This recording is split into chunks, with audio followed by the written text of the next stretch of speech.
देशातील सर्व नागरिकांना भारतीय प्रजासत्ताक दिनाच्या खूप खूप शुभेच्छा देतो। आमची लोकशाही आणि आमचा प्रजासत्ताक चिरायू हो अशी ईश्वरचरणी प्रार्थना करतो। आणि ज्यांनी या भारताला सर्वोत्तम असं संविधान दिलं त्या भारतरत्न डॉक्टर बाबासाहेब आंबेडकर आणि संविधान सभेच्या सर्व सदस्यांच्या प्रती विनम्र कृतज्ञता व्यक्त करतो। आज अतिशय आनंदाचा क्षण आहे की मुंबई महानगरपालिकेच्या अग्निशमन विभागामध्ये नव्यानेच एक अतिशय ऐतिहासिक आणि ज्याला जुनं मूल्य प्राप्त आहे अशी एक अग्निशमन गाडी, एक अग्निशमन वाहन टर्न टेबल शिडीसह पुन्हा एकदा समाविष्ट झालंय। 1937 साली लेलँड कंपनीने इंग्लंडमध्ये तयार केलेलं हे वाहन मुंबई महानगरपालिकेच्या ताफ्यामध्ये 1941 साली सम्मिलित झालं आणि विशेषतः 1944 साली मुंबईच्या गोदीमध्ये जे प्रचंड असं अग्निकांड झालं होतं त्यामध्ये या वाहनाने प्रमुख भूमिका निभावत अग्निशमनाचं काम केलं होतं। आणि असं हे एक वाहन जे मुंबई महानगरपालिकेकडे एक प्रकारे अनयुज्ड अशा पद्धतीनं आता ठेवलं होतं, कारण त्याची क्षमता संपली होती। त्याचं रेस्टोरेशन करण्याचा निर्णय महानगरपालिकेने आणि आयुक्त भूषण गगरानी यांनी घेतला आणि रेमंड्सचे श्री गौतम सिंघानिया जे विंटेज कार करता ओळखले जातात, ज्यांनी विंटेज कारचं एक अतिशय भव्य असं म्युझियम तयार केलेलं आहे, त्यांनी हे आव्हान स्वीकारलं आणि मुंबई अग्निशमन दलाच्या सोबत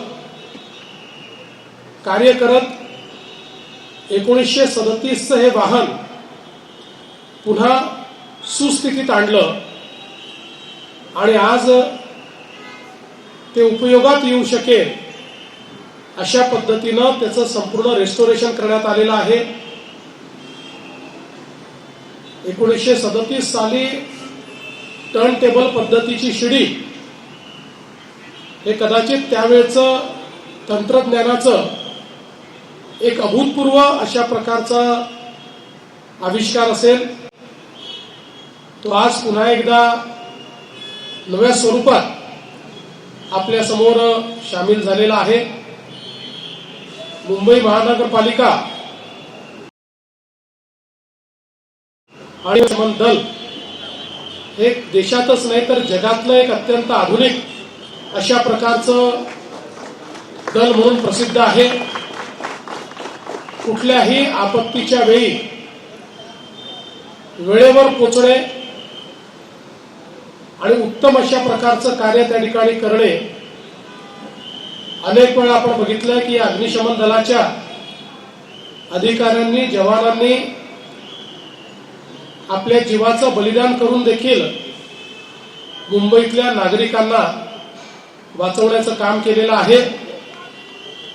आणि अशा प्रकारचं जे दल आहे त्या दलाचा इतिहास आणि त्याचं संवर्धन हे देखील अत्यंत महत्त्वाचं आहे। आणि त्या इतिहासाचाच भाग असलेलं जी काही ही एक अग्निशमनची गाडी आहे तिचं रेस्टोरेशन हे मला असं वाटतं अत्यंत महत्वाचं अशा प्रकारचं कार्य आहे. आणि म्हणून मी रेमंड्सचे प्रमुख श्री गौतम सिंघानियाजी यांचे मनापासून आभार मानतो आणि त्यांचं अभिनंदन करतो की त्यांनी एक अतिशय उत्तम कार्य या ठिकाणी आपल्याला करून दाखवलं.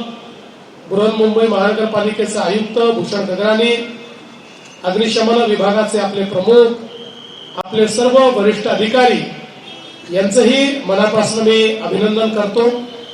आणि मला असं वाटतं की अशा प्रकारचे जे जे काही जुने इक्विपमेंट्स आपल्याकडे असतील टप्प्याटप्प्यानं त्याचं रिस्टोरेशन करून त्याचंही आपल्याला म्युझियम कसं तयार करता येईल असा प्रयत्न आपण पुढच्या काळामध्ये निश्चितपणे करूया.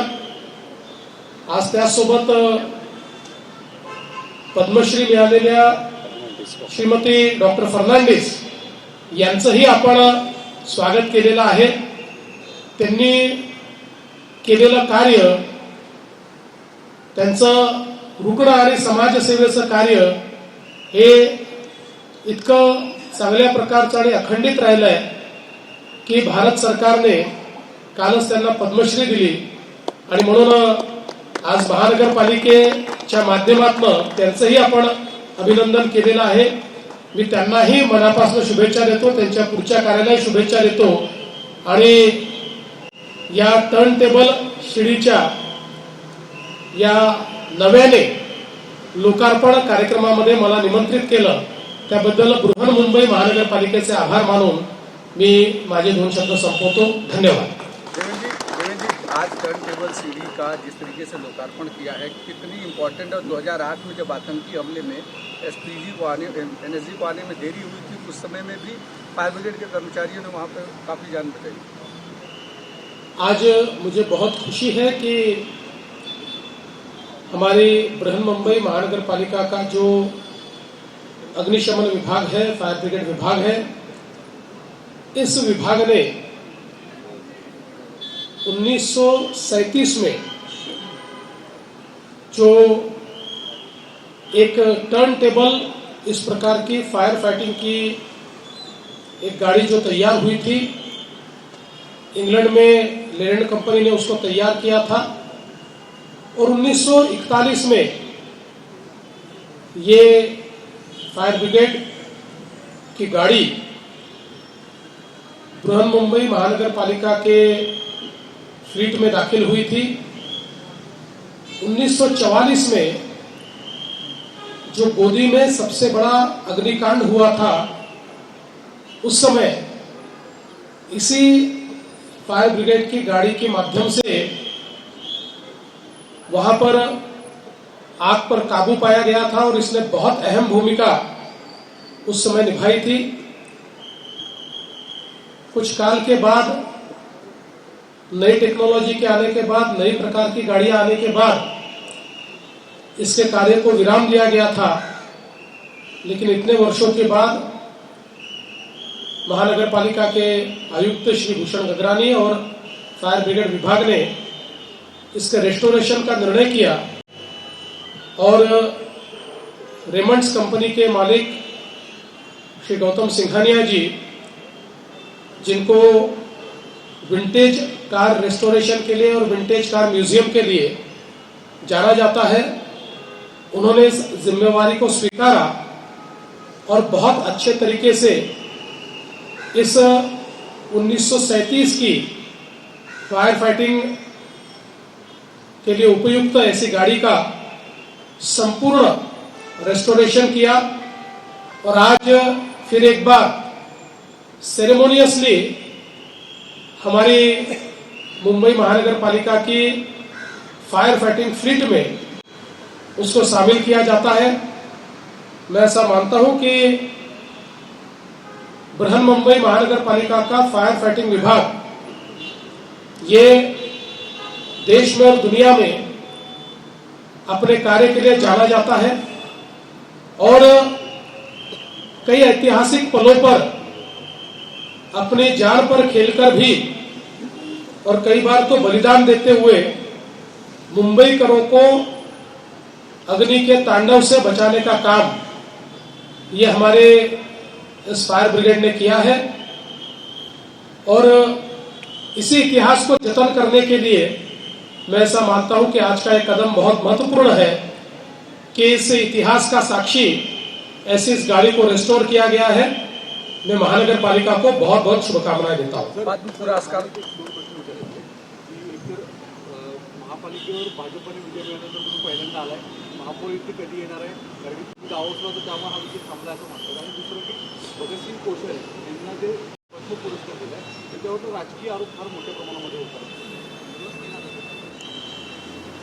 भगतसिंग कोश्यारी जी यांचं एकूण जीवन जर आपण बघितलं तर अतिशय समर्पित जीवन जगलेला व्यक्ती म्हणून त्यांच्याकडे पाहता येईल. आणि या देशाच्या एकूण प्रगतीमध्ये ज्यांनी हातभार लावला त्यांच्यापैकी ते एक आहेत.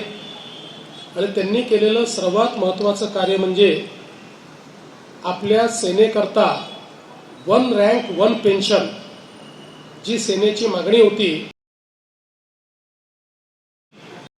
संसदीय समितीचे अध्यक्ष भगतसिंग कोश्यारी जी होते आणि त्यांच्या रिपोर्टवर भारत सरकारने इतक्या वर्षाची जी सेनेची मागणी होती 1 रँक 1 पेन्शनची, ती मागणी मान्य केली. आणि त्यामुळे ज्या व्यक्तींनी हेच नाही तर पहाडी क्षेत्रातलं त्यांचं कार्य, नेपाळ सोबत भारताचे संबंध सुदृढ करण्याचं त्यांचं कार्य, अशा विविध अंगी कार्यांमुळे त्यांना पद्मश्री दिलेली आहे. मला असं वाटतं की काही छोट्या मनाचे लोक एक प्रकारे विवाद उभा करतायत. खरं म्हणजे मला कुठल्याच विवादात पडायचं नाही, पण काही लोकांच्या काळामध्ये काय काय घडलंय आणि कोणाला पद्मश्री मिळाली आहे हे जर मी सांगायला लागलो तर आजच्या दिवसाचं ते औचित्य राहणार नाही, म्हणून मी त्याबद्दल काही बोलत नाही. देवेंद्र जी पद्मश्री पुरस्कार